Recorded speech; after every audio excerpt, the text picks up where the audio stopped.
ඔන්න මචං අද මම මේ පොඩි වීඩියෝ එකක් අරන් එනවා. මේක මචං මේ Apple එකක් ABC නම්බරයක්. දැන් මේක මචං ඕන ට්‍රීවිල් එකට අදාළයි. මචං මේ දැන් මේ ට්‍රීවිල් වල තියෙන ප්‍රශ්නයක් තමයි ටික කාලයක් ඕනම එක මචං ටික කාලයක් පදිනකොට මේකේ ප්‍රශ්නයක් එනවා මේ ගියර් පයින් එක.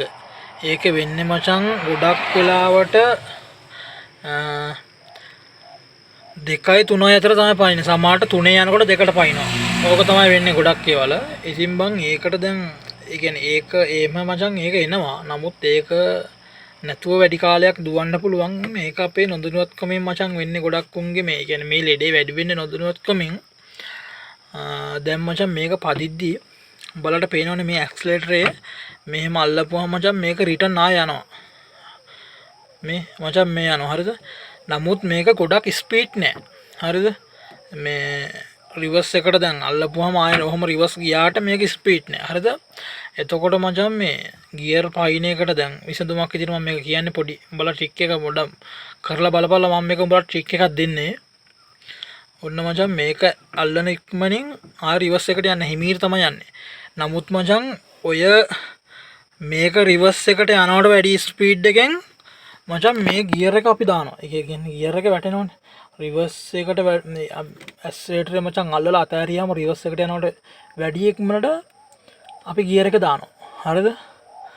නමුත් මචං දැන් මේක හොඳට තේරුම් ගනින්න මේ කියන එක බං හොඳට අහපන්. මං හිතනවා මං කියන විදිහ තේරෙනවද කියලා. නමුත් මචං දැන් එන්ජින් එකේ උඩරිම RPM එක අඩු වෙන්න මේ ඇක්සලරේටරේ මේ කියන්නේ මචං තිබුණද මේ කියන්නේ දැන් මෙතන තමයි ඇක්සලරේටරේ මචං පටන් ගන්න තැන. ඔන්න අහුවෙනවා. මේක ආයේ මචං ඒ කියන්නේ RPM එක රේස් එන්ජින් එක රේස් වෙන එක උඩරිම අඩු වෙන්න මේ පටන් ගන්න තැනට ආයේ ඇක්සලරේටරේ එන්න ඕනේ. එතකොට මචං දැන් මේක අපි ගොඩක් එවුන් කරන්නේ ඇක්සලරේටරේ අල්ලලා රේස් කරලා අතහැරලා අනිත් ගියර් එකට දානවා. එතකොට මචං ඇක්සලරේටරේ මෙතෙන්ට එන්න කලින් ගියර් එක එන්ටර් වෙලා ඉවරයි. මේ ඉවරයි. හරිද?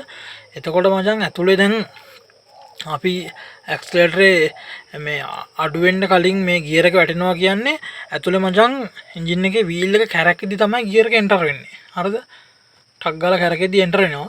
එතකොට මචං මේ එතකොට මචං කටස් ගාලා සාත් දෙනවා. කියන්නේ ගියර් දාතින් බල කටස් ගාලා සාත් දෙනවනේ. හරිද?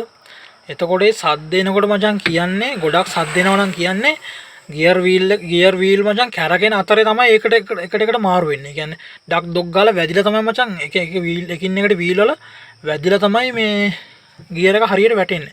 ඉතින් ඒක මේ මං හිතනවා මේ ට්‍රීවිල් පදින කොල්ලොන්ට තේරුම් ගන්න පුළුවන් මම මොකද්ද මේ කියන්නේ කියලා. මේ හරිද? කමෙන්ට් කරන්න ඔයාලගේ අදහස මොකද්ද කියලා මචං. හරිද? එතකොට මචං උඹ නිකමට මං ට්‍රීවිල් එක පදින එකෙන් නම් උඹ ගියර් එක මාරු කරද්දි තර්ඩ් එකේ ඉඳන් සෙකන්ඩ් එකට මේ කියන සෝරි සෙකන්ඩ් එකේ ඉඳන් මම තර්ඩ් එකට දානවා කියහන්කෝ. තර්ඩ් එකට දානකොට මේ බලපන් මචං ඒ කියන්නේ ඇක්සලරේටරේ උඹ මෙහෙම අල්ලලා අතෑරලා ගියර් එකට දාලායි මෙහෙම මචං අල්ලලා ආයෙ රිවර්ස් එකට අතින් රිවර්ස් එකට දාලා අතින් ඇක්සලරේටර් රිවර්ස් කරලා ගියර් එකට දාලා බලපන් කොහොමද සද්ද වෙනස කියලා. සද්ද වෙනසක් තියෙනවා මචං. මෙහෙම අල්ලලා අතෑරලා දානකොට කටස් ගාලා සද්ද එනවා. නමුත් මෙහෙම මචං අල්ලලා අතින්ම අනිත් පැත්තට කරකවලා ඇක්සලරේටර් අඩු කරලා දානකොට මචං සද්ද සෑහෙන්න අඩුයි. එන්නෙම නැති තරම්. හරිද? ඒක හොඳට තේරුම් ගන්න. එතකොට මචං මේ තේරුම් ගන්න තියෙන මේ ගියර් එක හරිය මේ ඇක්සලරේටර් අඩුම වෙන්නේ නැතුව ඉඳි මචං ගියර් එක දානවා කියන්නේ මේ අර ගියර් වීල් වල එකින් එකට වදිනවා.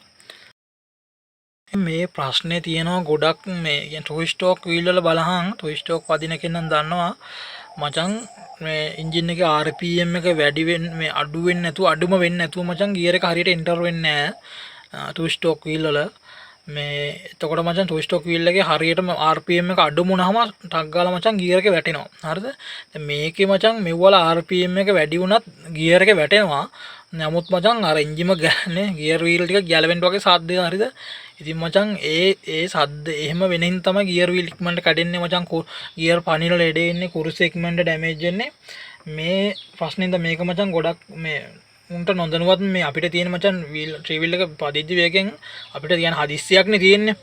අපිට මචං ඉවසන්න බෑ මේ RPM එක අඩුම වෙනකන් ඉවසන්න බෑනේ. අපි මචං රේස් කරා අතෑරි ආයෙ දැම්මා. එතකොට මචං මේක මචං හරියට මේ RPM එක අඩු වෙන්නේ නැහැ මේ ඇක්සලරේටර් එක. මොකද මේ ඒකටත් මම ප්‍රශ්නේ මේ කියන කාරණා මොකක්ද කියලා කතා කරන්නම්. මොන ප්‍රශ්නයක් තියෙනවා මං හිතනවා මං කියපු උඹලට තේරෙන්නේ නැති RPM එක මචං ඇක්සලරේටර් හරියටම අඩු වෙන්නේ නැතුව ගියර් එක හරියට වැටෙන්නේ නැහැ. RPM එක අඩු වෙන්නේ නැතුව වැටෙනවා. නමුත් ඒක සද්දේ. ඒක බලපානවා උඹලගේ මේ ගියර් පයින් එකට. ඒ කියන්නේ කුරුසේ යන්න බලපාන්නේ ගොඩක් ඒ හේතුව තමයි මේ ප්‍රශ්නේ තියෙන්නේ. තව හේතු තියෙනවා මචං. නමුත් මේ කියන්නේ මම ඔය කොල්ලෝ මේක පදිනින්ද මේක උඹලට ලේසියෙන්ම හදාගන්න පුළුවන් වැරද්දක් නිසා තමයි මචං මේක කියන්නේ. ඉතින් මේ ඒක මචං මේ ඇක්සලරේටරේ අඩු ඉක්මනින් අඩු නොවෙන්න හේතුව මම කියන්නම්. ඒක තමයි මචං ඒක දැන් උඹගේ වීල් එක කොච්චර කල්ද පරණයිද මේ අලුත් වීල් එකක බලපන් මචං. අලුත් වීල් එකක ඒ ඔය දැන් මං කියපු විදිහම වෙනවා. අලුත් වීල් එකේ මචං ඇක්සලරේටර් අල්ලලා අතාරියම මේ නැවත මචං සෙනික රිවර්ස් යනවා. ඒ කියන්නේ තිබුණ තැනටම යනවා. ඒකට මචං හේතුව කාබියුලේටරේ තියෙනවා. කාබියුලේටරේ මචං ඇක්සලරේටර් කේබලේ උඩ කප් එක ගලපුවාම ඒක යටින් තියෙන කාබියුලේටරේ මචං පිස්ටන් එක. ඒ පිස්ටන් එකට උඩින් තියෙනවා ස්ප්‍රින් එකක්. මේ මම මචං දැන් ගලවලා ස්ප්‍රින් එක උඹලට පෙන්නන්න යන්න. ටීවීල් පදින කොල්ල මචං දන්නවා ස්ප්‍රින් කාබියුලේටරේ උඩ කප් එක ගලපුවම ස්ප්‍රින් එක තියෙන පිස්ටන් එකට උඩින් පිස්ටන් එකයි කාබියුලේටරේ උඩ කප් එකේ අතර මේ ස්ප්‍රින් එකක් තියෙනවා. අන්නේ ස්ප්‍රින් එකෙන් එයා කරන කාර්යය තමයි මේ ඇක්සලරේටර් අපි අල්ලපුවාම ආයෙ නැවත තිබුණු තැනටම පිස්ටන් එක ගන්න. ඒ කියන්නේ කාබියුලේටරේ නම් පිස්ටන් එක ඒ තිබුණු තැනටම ගන්නවා. RPM එක අඩු කරනවා. ඇක්සලරේටර් නම් තිබුණු තැනටම ගන්නවා. ඇක්සලරේටරේ තිබුණු තැනටම මේ අර ස්ප්‍රින් එකෙන් තමයි මචං ගන්නෙ. එයා කරන්නේ ඇක්සලරේටර් අල්ලපුවාම එයා මචං ඇකිලෙනවා.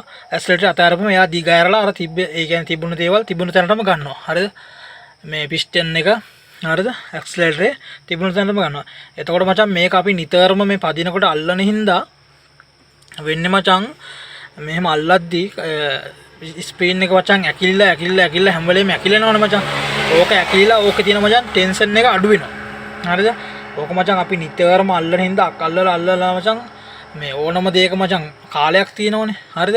ඔන්න ඕකයි වෙන්නේ මචං ඇකිලිලා පිස්ටන් එක මේ ඕක මේවා වෙලාම මචං හරිද? මේවා වෙලාම මචං ස්ප්‍රින් එකේ ටෙන්ෂන් එක අඩු වෙනවා.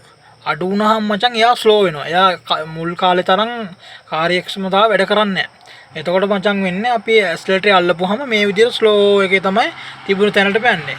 එතකොට මචං වෙන්නේ අපි ඇක්සලරේටර් ස්ලෝ වෙලා මචං RPM එක අඩු වෙන්නම කලින් අපි ගියර් එක දාලා ඉවරයි. ගියර් එක එන්ටෙනවා මචං ටක් ගාලා සද්දේ තමයි වැටෙන්නේ. එතකොට මචං අර ගියර් වීල් වලට එහෙම දකබඩ ගාලා වැඩිලා ඒව ඩැමේජ් වෙනවා මචං. ඔන්න ඕක තමයි මචං. ඕක මං හිතනවා අපිට ඕක මේ කියන්නේ එකපාරක් දෙපාරක් එහෙම වෙනකොට හිතනවා ප්‍රශ්නයක් නැහැ කියලා. නමුත් මචං එහෙම එකපාර දෙපාර වෙලා තමයි අරව පළුදු වෙන්නේ. ඊට පස්සේ තමයි මචං අන්තිමේදී උඹට ලොකුම ප්‍රශ්නේ එන්නේ. ඉතින් මචං ඔය හැම දෙයකටම වැඩිය කලින් උඹගේ අර උඹ වීල් ට්‍රීවිල් එක පදින ප්‍රශ්නේ පදින විදිය හදාගත්තා නම් මේ මචං හරි වැඩිය. නමුත් මචං ට්‍රීවිල් දැන් මෙහෙමයි. ගොඩක් උන් කරන්නේ ඇත්තටම මචං අර RPM එක අඩු වෙනකන් ඉන්නේ නැත්තේ පිකප් එකේ වන්ටේ මචං. ගොඩක් උන් හිතනවා RPM එකේම අඩුම වෙලා ගියර් එක දාපුවම පිකප් නැහැ කියලා. අපි කියන්නේ වාහනේ යන්නේ නැහැ ඉක්මන. නමුත් මචං අර එන්ජින් එක RPM එකේ තියෙද්දිම දාපුවම දඩස් ගාලා කඩාගෙන යනවා. නන්න ඕකයි තියෙන්නේ.